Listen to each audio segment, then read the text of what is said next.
Friends మీకు ఈ video నచ్చితే లైక్ చేయండి, సబ్స్క్రైబ్ చేయండి. భూమి గదిలో కూర్చొని గగన్ గురించి ఆలోచిస్తూ బాధపడుతూ ఉంటే గగన్కి కూడా నిద్ర పట్టక బాల్కనీలో అటు ఇటు తిరుగుతూ భూమిని గుర్తు చేసుకుంటూ బాధపడుతూ ఉంటాడు.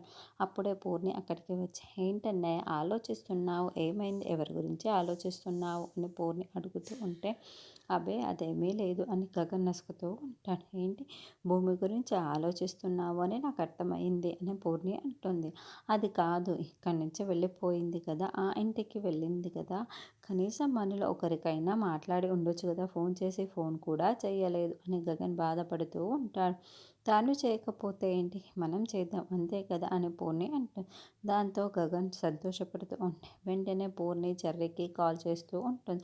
అప్పుడే చరణ్ ఫోన్ తీసుకోవచ్చి, సోదరి పూర్ణిమ గారు నీతో మాట్లాడాలంట, ఇదిగో అంటూ ఫోన్ని భూమి చేతిలో పెడతాడు. భూమి ఎలా ఉన్నావు అని పూర్ణి అడగటంతో, మిమ్మల్ని చాలా మిస్ అవుతున్నాను అని భూమి చెబుతుంది.